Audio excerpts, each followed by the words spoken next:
Richie, hey, my name is Ricardo. I'm currently in my final term at school. I'm trying to land an internship or a full-time position at a BFX or animation studio, not games, okay?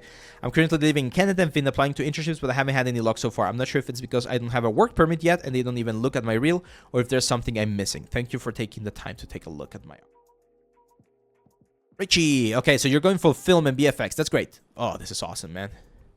Yeah, this looks nice. This looks very, very nice. What is this? I don't know what this is. It's like a turret or...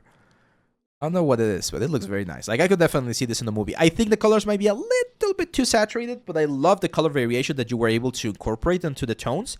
It doesn't look like just one solid yellow piece. Yeah, this is tricky. Nice, nice. Awesome. Oh, you did like the engine and everything. Yeah, this is what I'm talking about, man. Great stuff, great stuff. Oh, this is awesome.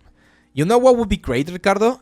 Try to find, if you have any of your friends who's doing compositing, go outside to like an abandoned place, you know, like the wilderness or something, and try to do a shot, just like record with your phone, and try to record a shot so that you can incorporate this, again, with the help of your compositor friend, in a shot, and it looks like it's part of a movie, right? Like, that would be like icing on the cake with this like particular piece.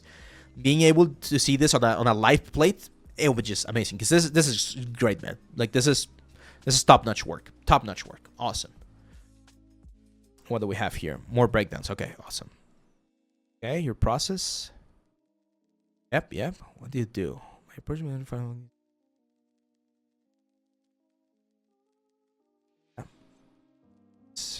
Oof.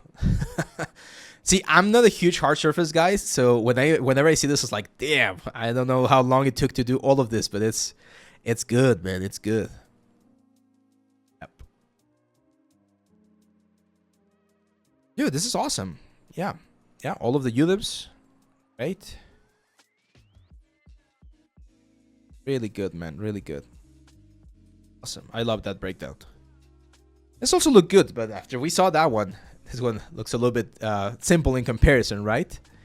What I would recommend for this one is if you can include some shots like what you did on the other one, you know, just the renders without the turntable so that we can really appreciate. It's not a bad model. Again, this is perfectly fine as well. It definitely looks a little bit more blocky, right, compared to the other one. But it's fine as well. Just more renders so that we can sort of like scroll down and see all the renders. But that's an excellent piece as well. This one, I'm not sure. I'm not sure on this one, man. The reason why I'm not sure on this one is because it looks very different to what you did before. I don't even know who this is. Ganke? You do it yourself? Is it your concept as well?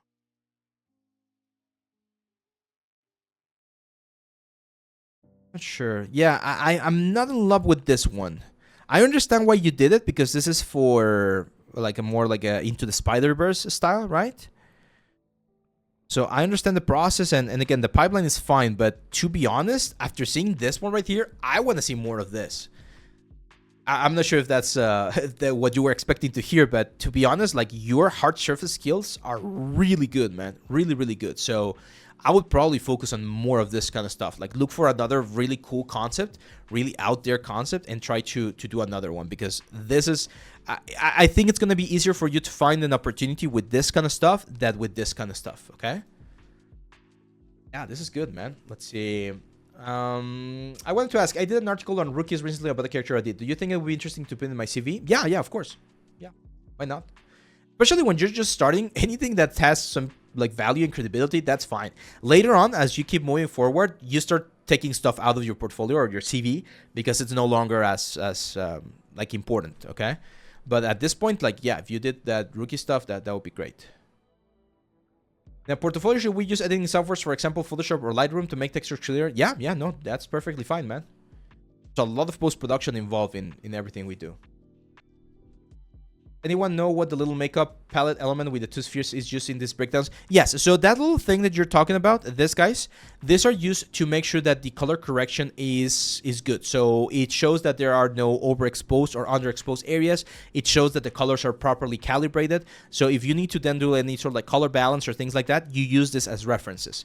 Again, it's not necessary, but especially for this kind of assets that you're going to be using as assets in a live action movie or something like that, you do want to include some reference elements like those. How to get clients when we have no money to pay on Upwork or other paid platform? I'm not sure I get that question, Ravi. How to get clients? Oh, okay. Yeah, you might want to go back to a little bit of the previous things that we talked about during this portfolio review, because I was mentioning that one of the things that you can do, Ravi, and that's the unfortunate situation. Like, I'm not saying this is like the best situation out there, but if you literally have no money and you can't afford to work for someone for free, if you can afford to work or do a project for someone for free close to you, again, just look for 5 businesses that are close to your house or to your neighborhood. Go for them. Go to them and say like, hey, I'm a 3D artist. Here's my portfolio. Do you think there's anything we could do for free? Like, do you need an image? Do you need a new logo? Do you need a 3D animation of whatever it is you're doing? Like anything. And that way you get your first client. You finish the work, and once you have that work, you go to the next one. It's like, hey, I'm a 3D artist. This is my portfolio, and this is my client work. I already work with this guy over there on the corner. Would you like us to work together? Sure. Okay, but now I'm going to charge you, because now I have the credibility that I did something for someone, right? Like an actual deliverable work that someone is using for their business. That's how you can, again, sort of like start rolling. It's one way to do it. It's not the only way to do it, okay? Lionspat says, hi Ave, I'm currently a character artist student for games at Think Tank, and so far I've found that making creatures has been my strongest area. However, I've seen firsthand that being a creature artist is really niche. Do you believe there is demand for creature artists out there? Yes, but I would recommend Lionspat that not only do you do creature artists, like try to find how other, like, because there's a lot of different kinds of creatures, right? Like there's creepy creatures, there's cute creatures, there's a lot of variation. So try to gather as much of those things. Monsters, humanoid monsters, right? Like an orc or a goblin. It's really similar to creature. So a creature and a character artist can be sort of like really close together. My main focus would be animals and hunter. Yeah, okay, if you're gonna be doing animals, do animals. Do a horse, do a like a crazy mythical creature like a griffin or like a hydra, like those kind of stuff, because yeah, there's work for that. Like I would say there's creature work available out there. By the way, I'm a think tank as well. I'm a mentor at Think Tank, so maybe later on if you want, I can help you out there. I don't have any more spots for the next for the June semester, but I think they're gonna be opening more for later on. So yeah, feel free to reach out over there as well if you want. Is there any kind of suggestion on level designing for solo game devs? No, I mean, I'm sure there is, but to be honest, that's out of my expertise, Macleet, so I'm not sure. Oh, yeah, no, awesome. Yeah, if you can go for an in-person mentor, that's great, man. Go for that.